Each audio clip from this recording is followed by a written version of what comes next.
அவற்றை உணர்த்தும் விஷயம்ங்கிறத நாம நினைக்கிறோம், மறக்க கூடாது. எப்படி எழுதுவோம்? நீங்கள் அனைவரும் நலமா, இங்க அனைவரும் நலமா இருக்கணும் அப்படின்லாம் சொல்லிட்டு அதை ஆரம்பிக்கும் போதே, இப்ப எனக்கு இன்னும் ஞாபகம் இருக்கு, எங்க அம்மா எப்படி எழுதுவாங்க அவங்க சகோதரிகளுக்குன்னா, மஞ்சள் குங்குமம் நிறைந்த அக்காவுக்கு, தங்கைக்கு அப்படின்னு எழுதுவாங்க. அது எவ்வளவு ஒரு பண்பாடு நம்ம இப்ப வெளிப்படுத்துது பாருங்க. ஆனா இப்ப நாம எப்படி எழுதுறோம்? நம்ம வாட்ஸ்அப் இந்த மாதிரி எல்லாம் எழுதும் போது ஒருத்தர் தனியா அது ஒரு கடிதம் மாதிரி தானே அது உபயோகப்படுத்துறோம். அதுல நம்ம ஒரு சரி அதை அப்படியே நம்ம தனிப்பட்ட முறையில தான் இது பண்றோம். நிறைய வார்த்தைகளை வேற சுருக்கி கொள்கின்றோம்.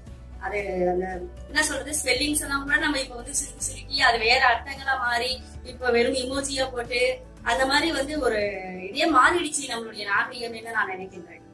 அந்த கடிதம் ஒரு இலக்கியம் பெருமை வாய்ந்த ஒரு கடிதத்தை நம்ம கொஞ்சம் கொஞ்சமா அழிச்சு இப்ப எப்படி இருக்குது அப்படின்னா, பெரும்பாலும் திருமண பத்திரிகை